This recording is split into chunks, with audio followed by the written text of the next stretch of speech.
You love your children. You would protect them with your life. But somewhere between breakfast dishes and bedtime stories, you disappeared. The days are full, loud, demanding, necessary.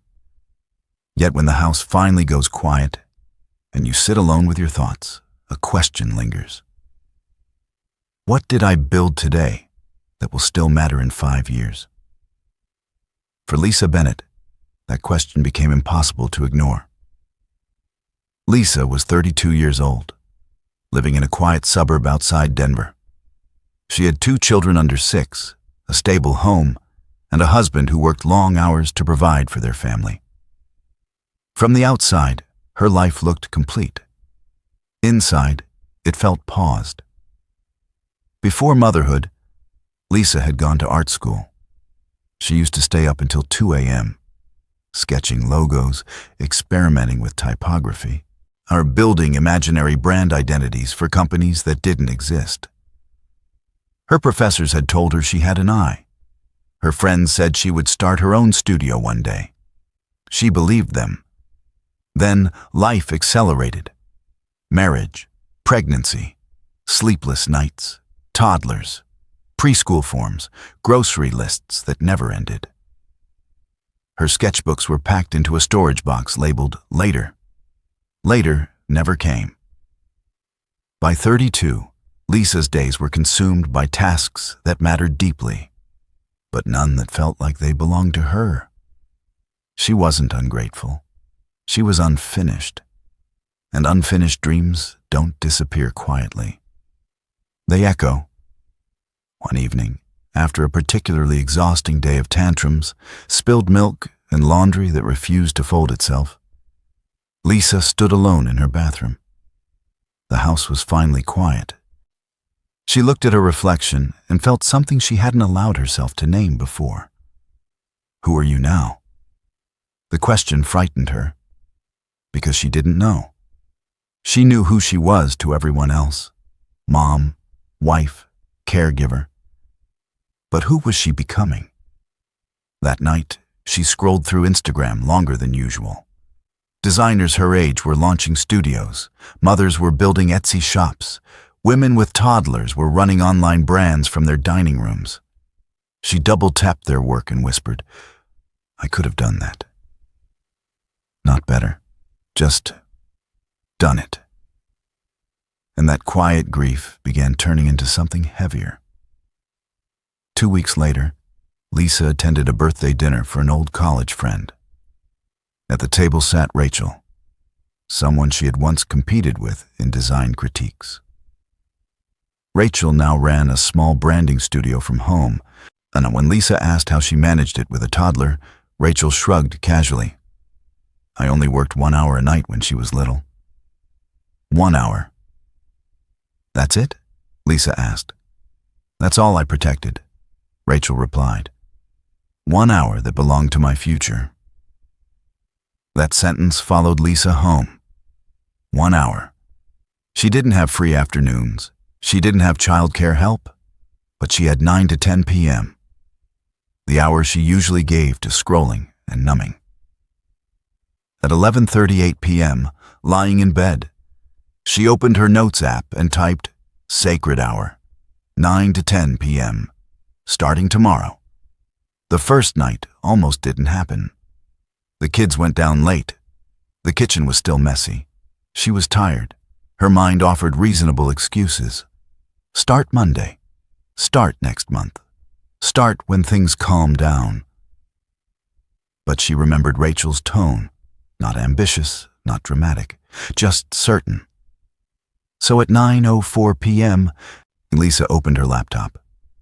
She downloaded Canva. It felt small, almost embarrassing. She used to use advanced design software. Now she was watching beginner tutorials on YouTube. But she stayed. 1 hour. Phone on airplane mode. No Netflix, no scrolling. The first 7 days were awkward. Her designs looked amateur. Her confidence wobbled. But she showed up. 7 hours in 1 week, more creative effort than she had invested in 3 years. By week 3, something subtle changed. 9 p.m. stopped feeling like sacrifice. It started feeling like oxygen. The house would grow quiet. The lights dimmed. The noise of the day softened. And for 60 minutes, she belonged to herself. She created a simple 90-day plan.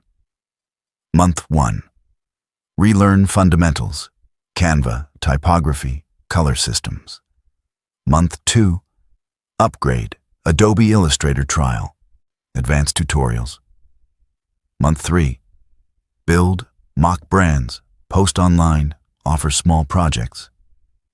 Every night, she sat at the dining table with her laptop and a notebook. One evening, her husband paused behind her chair. "You've been doing this every night?" "Yeah." "You seem different." "Different how?" "Alive." The word startled her. Alive. That was it. She wasn't escaping motherhood. She was expanding inside it. Growth never happens without resistance. On day 47, her younger child got sick. Sleep disappeared. The house turned chaotic. On Wednesday night, 9 p.m. arrived and passed. She sat on the couch, phone glowing in her hand. "No one would blame you. You're tired. You're already doing enough." She almost skipped. But she knew something now. Skipping once wasn't about rest. It was about identity. Was she someone who protected her future, or someone who postponed it? At 9:23 p.m., she set the phone down, opened her laptop, worked for 37 imperfect minutes. It wasn't elegant. It wasn't inspired. But she kept the promise. That was the night discipline replaced motivation, and discipline lasts longer. By the end of month 3, Lisa had built 18 mock brand projects. Logos, color palettes, Instagram templates. She posted them consistently. At first, silence. Then a message appeared. "Hi, I saw your work. Are you taking clients?" It was a local bakery owner. Lisa stared at the screen. She almost replied, "I'm not ready." Instead, she wrote, "Yes, I'd love to help." Her first project paid $350. It wasn't life-changing money. But when the payment notification appeared in her inbox, something inside her shifted. Proof. She wasn't invisible. She wasn't behind. She was building, 1 hour at a time. Momentum arrived quietly.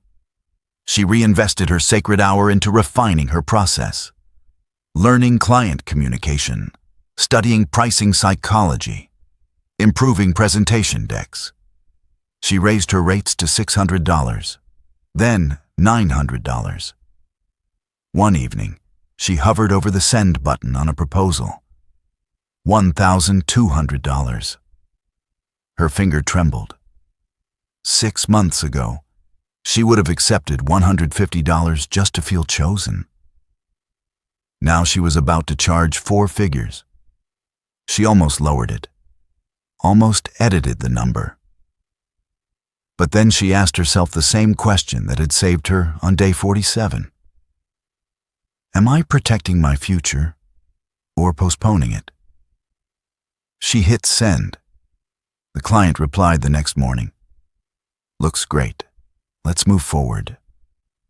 That was the night she stopped charging for effort and started charging for value.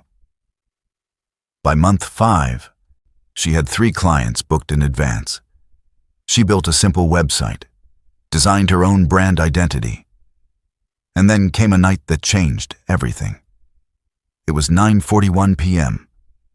The kids were asleep. The house was dim. Lisa refreshed her email. A new inquiry. A startup founder launching a wellness company. Your portfolio feels thoughtful and strategic. Are you available for a full brand identity? The proposed budget, $2,800. Her hands trembled slightly. 6 months ago, she was questioning who she even was. Now someone saw her as a professional, not a hobbyist, not a mom dabbling, a designer. She walked to the hallway mirror. the same mirror where months ago she had felt lost. She looked at herself again, and this time she knew. I am building something real, not someday, now. She didn't cry loudly. She didn't post about it. She just stood there in quiet recognition. She had not been disappearing. She had been becoming. That was the moment her identity returned. Not when the money increased, not when clients praised her, when she believed it herself. 6 months of 1 sacred hour per night equaled roughly 180 focused hours. More than most people invest in personal growth in years. Her monthly income stabilized around $3,000 to $4,000. It didn't happen all at once. Some months were slower. Some clients delayed payments. She doubted herself more than she admitted. But the direction was clear. Within a year, she crossed $6,000 in a single month.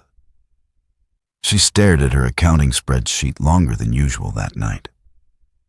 Not because of the number, but because she realized something quietly profound. The hour had become an asset.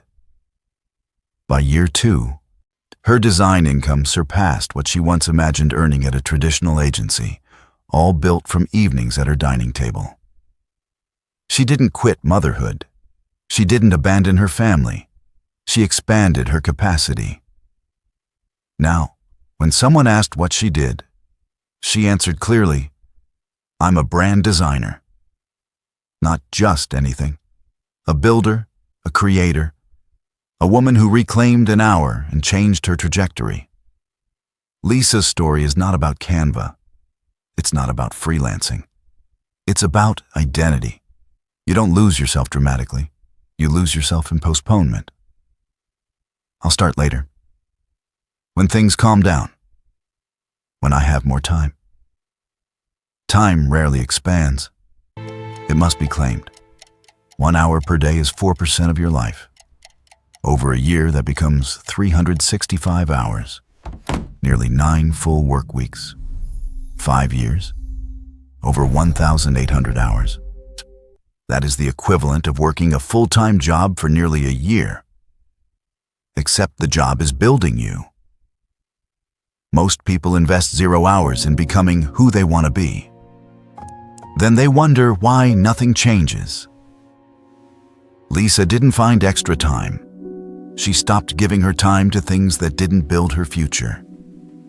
She chose consistency over intensity, protection over permission, action over waiting, and identity followed.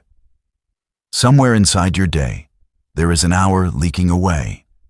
It might be early morning. It might be after dinner. It might be late at night. You already know where it is. The question is not whether you have time. The question is whether you are willing to protect it. Lisa didn't transform her life in a single leap. She transformed it in quiet evenings no one applauded. And that's how real change almost always happens. Not loudly, and not publicly, but consistently. If stories like Lisa's remind you of who you used to be, or who you're still becoming, then stay close to places that tell them. That's why Tales by Cathie exists. Not just to motivate you for a moment, but to remind you, again and again, that your future is built in small, protected hours. Because the hour already exists. You're just giving it to a life you don't want.